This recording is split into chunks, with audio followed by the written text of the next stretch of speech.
এই যে দ্বীপটিকে দেখতে পাচ্ছেন, এই দ্বীপটি অন্য সব দ্বীপ থেকে আলাদা, কারণ এই দ্বীপটি পুরো পৃথিবী থেকে গোপন করা হয়েছে। তার থেকেও বড় কথা হচ্ছে এই দ্বীপের সবাই মহিলা, মানে এখানে কোনো পুরুষ নেই। কিন্তু হঠাৎ করে একটা বিমান দুর্ঘটনার কারণে একজন পুরুষ এসে আটকে পড়ে। এতগুলো মেয়ের মধ্যে একজন পুরুষ পেয়ে তার সঙ্গে যে কাহিনীগুলো ঘটতে থাকে তাই এক্সপ্লেন করব এই ভিডিওতে। মুভির শুরুতে প্যারিসের একটি মিউজিয়াম দেখা যায়, যেখানে এই গল্পের মূল চরিত্র প্রিন্সেস ডায়না কর্মরত। ডায়না এই মিউজিয়ামের একজন নৃবিজ্ঞানী। একদিন অফিসে ঢোকার পর জৈনিক ব্যক্তি এসে ব্রুস ওয়েনের পাঠানো একটি বক্স তাকে দিয়ে যায়। ডায়না বক্সটি খুলে একটি পুরনো ছবি এবং একটি চিঠি পান। চিঠিতে লেখা ছিল, আমি আসল জিনিসটা খুঁজে পেয়েছি, হয়তো কোনো একদিন তুমি আমাকে তোমার জীবনের আসল গল্পটা শোনাবে। ছবিটি হাতে নেওয়া মাত্রই দৃশ্যপট বদলে যায় এবং কাহিনী 100 বছর আগের অতীতে ফিরে যায়। তখন ডায়নার বয়স অনেক কম ছিল। সে সময় ডায়না থেমিসকিরা নামক একটি দ্বীপে থাকত। এই দ্বীপটি ছিল একেবারে অন্যরকম, কারণ এখানে শুধু মহিলারাই বাস করত, যারা ছিল যুদ্ধে অত্যন্ত পারদর্শী। বাইরের দুনিয়া থেকে বিচ্ছিন্ন থাকায় এই দ্বীপে তখনও মধ্যযুগীয় পরিবেশ ছিল। কুয়াশায় ঢাকা থাকায় বাইরের কেউ এই দ্বীপটি দেখতে পেত না। ডায়না বাকিদের মতো ভালো যোদ্ধা হওয়ার জন্য অনুশীলন করছিল।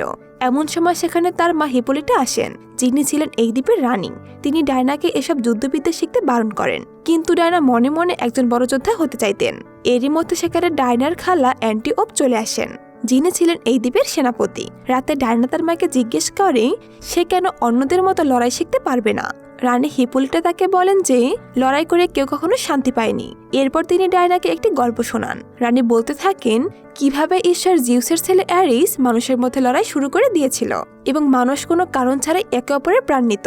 এসব দেখে জিউস রেগে গিয়ে তার ছেলেকে দুনিয়া থেকে তাড়িয়ে দেন। অ্যারিস যেন আর ফিরতে না পারে, সেজন্য জিউস তার সব শক্তি দিয়ে একটি তলোয়ার বানিয়ে পৃথিবীতে রেখে গেছেন।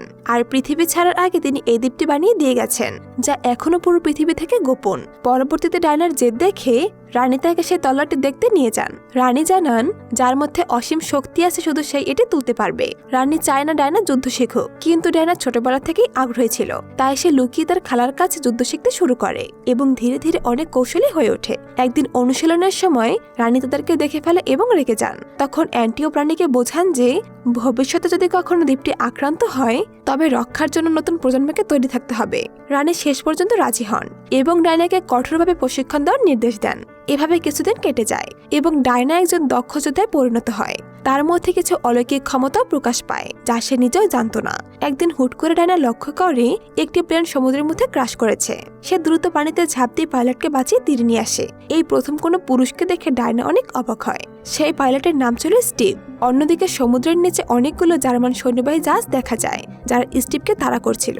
তারা কুয়াশা পার হয়ে লুকানো দ্বীপে প্রবেশ করে। তীরে স্টিভকে মারার জন্য জার্মান সৈন্যরা এগিয়ে এলে রানী হিপোলিটা তার বাহিনী নিয়ে সেখানে উপস্থিত হন। দুই পক্ষের মধ্যে ভয়াবহ যুদ্ধ শুরু হয়। যুদ্ধে অনেক জার্মান সৈন্য মারা যায়, কিন্তু লড়াইয়ের এক পর্যায়ে একটি গুলি ডায়নার দিকে আসতে দেখে তার খালা অ্যান্টিওপ সামনে চলে আসেন এবং সে সেখানেই মারা যায়। ক্ষোভে ফেটে পড়ে ডায়না সব জার্মান সৈন্যকে শেষ করে দেয়।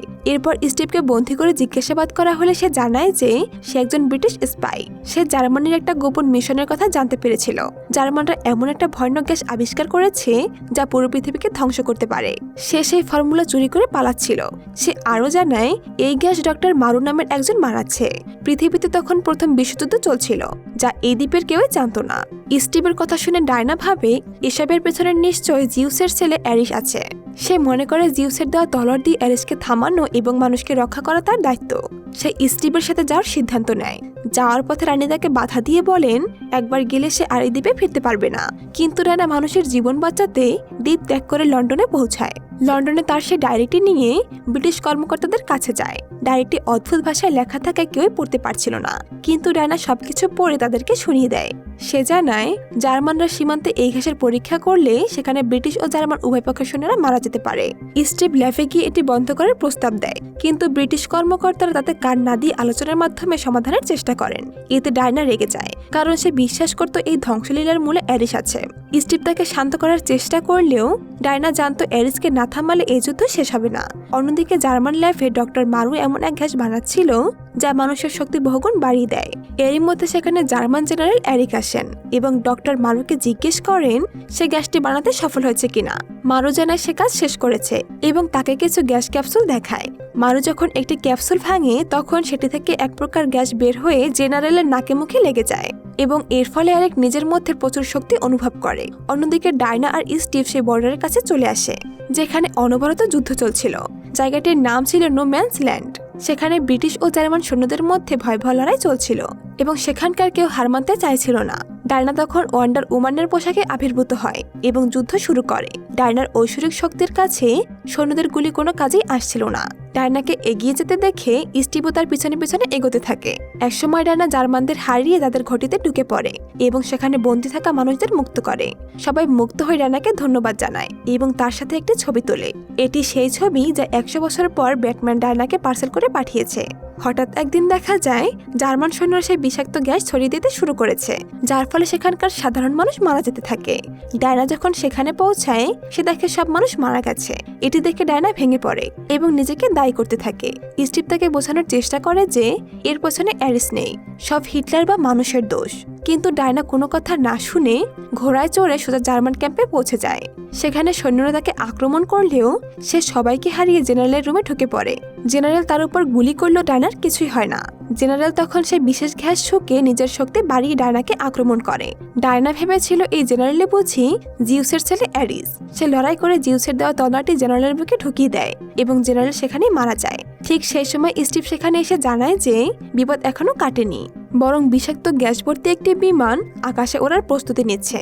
এটি যদি লোকালয়ে পড়ে তবে মুহূর্তের মধ্যে হাজার হাজার মানুষ মারা যাবে। ডায়না অবাক হয়ে যায় যে লিডারকে মারার পরেও যুদ্ধ থামছে না কেন। স্টিভ তখন বিরক্ত হয়ে বলে অ্যারিস বলতে কিছু নেই, এসব গল্প নিজের কাছেই রাখো, এখন শুধু এই গ্যাস ভর্তি প্লেনটিকে আটকাও। ডায়না তখন অভিমান করে বলে আমার মা ঠিকই বলেছিল, মানুষ আমাদেরকে বুঝবে না, তোমাদের জন্য সবকিছু ছেড়ে আসলাম আর তুমি আমাকে পাগল বলছো। স্টিভ আর কথা না বাড়িয়ে একাই প্লেনটি আটকাতে চলে যায়। এমন সময় সেখানে ব্রিটিশ অফিসার স্যার প্যাট্রিক হাজির হন। ডায়না লক্ষ্য করে যে সে ইংল্যান্ড থেকে এখানে কি করে এলো। তখন সে বুঝতে পারে এই প্যাট্রিকই আসলে আসল অ্যারিস। সেই দুই দেশের মধ্যে যুদ্ধ বাঁধিয়ে দিয়েছে। ডায়না তার তলোয়ার দিয়ে অ্যারিসকে আঘাত করলে সেখানে অবাক করা একটা বিষয় ঘটে, তলোয়ারটি ভেঙে যায়। অ্যারিস জানায় জিউস এই তলোয়ারটি আমাকে মারার জন্য বানায়নি, বরং তিনি তোমাকে বানিয়েছিলেন আমাকে মারার অস্ত্র হিসেবে। তুমি হলে সেই আসল গড কিলার। অ্যারিস ডায়নাকে তার পক্ষে নিয়ে আসার জন্য প্রলোভন দেখায়। সে বলে মানুষ জন্মগতভাবেই খারাপ, সে শুধু আমাদের সামান্য উস্কে দেয় মাত্র। এমন এক সুন্দর পৃথিবী ভীষণ দেখায় যেখানে শুধু তারা দুজন শাসন করবে। কিন্তু ডায়না বুঝতে পারে অ্যারিস তাকে ম্যানিপুলেট করার চেষ্টা করছে, তাই সে আবারও লড়াই শুরু করে। ভয়াবহ লড়াইয়ের এক পর্যায়ে ডায়না ছিটকে দূরে পড়ে যায়। স্টিভ দৌড়ে এসে ডায়নাকে বলে যে সে এখন ডায়নার সব কথা বিশ্বাস করে। এরপর স্টিভ সে গ্যাস ভর্তি বিমানটি নিয়ে আকাশে উড়ে যায় এবং মানুষের জীবন বাঁচাতে নিজেকে উৎসর্গ করে মাঝ আকাশে বিমানটি বিস্ফোরণ ঘটায়। স্টিভের মৃত্যুতে ডায়না প্রচন্ড ক্ষিপ্ত ও শোকাহত হয়ে পড়ে। সে তার হাতের লোহার বাঁধন ছিঁড়ে অ্যারিসের উপর ঝাঁপিয়ে পড়ে। সেখানে ডক্টর মারুকে দেখে ডায়না তাকে মারতে উদ্ধত হলে স্টিভের বলা কথাগুলো তার মনে পড়ে। মানুষের মধ্যে ভালো খারাপ দুটোই আছে, তবে ভালোর দিকটাই বেছে নিতে হবে। ডায়না তখন ডক্টর মারুকে ছেড়ে দিয়ে অ্যারিসের সাথে চূড়ান্ত লড়াই শুরু করে। জিউসের সন্তান হওয়ায় অ্যারিসের মধ্যে বজ্রপাতের শক্তি ছিল। সে সেই শক্তি দিয়ে ডায়নাকে আঘাত করতে গেলে ডায়না সেই বজ্রপাতকে নিজের শরীরে ধারণ করে উল্টো অ্যারিসের দিকে নিক্ষেপ করে। এতে অ্যারিস পুরোপুরি ধ্বংস হয়ে যায়। অ্যারিসের মৃত্যুর সাথে সাথেই যুদ্ধ থেমে যায়। সৈন্যরা সব বাড়ি ফিরে যায় এবং চারিদিকে আনন্দের বন্যা বয়ে যায়। গল্পটি আবার বর্তমানে ফিরে আসে। ডায়না সেই পুরনো ছবির দিকে তাকিয়ে তার স্মৃতিচারণ করছিল। সে বুঝতে পারে সবার মধ্যে আলো আর অন্ধকার আছে, কিন্তু আমরা কোনটা বেছে নেব সেটাই আসল। সবশেষে ডায়না ব্রুস ওয়েনকে টেক্সট করে ধন্যবাদ জানায়, কারণ এই ছবিটির সাথে তার অতীতের অনেক স্মৃতি জড়িয়ে ছিল। আর এমন একটা মুহূর্তের মধ্যেই এই মুভিটি শেষ হয়ে যায়। তো বন্ধুরা, কেমন লাগলো আজকের এই গল্পটি তা অবশ্যই কমেন্ট করে জানাবেন।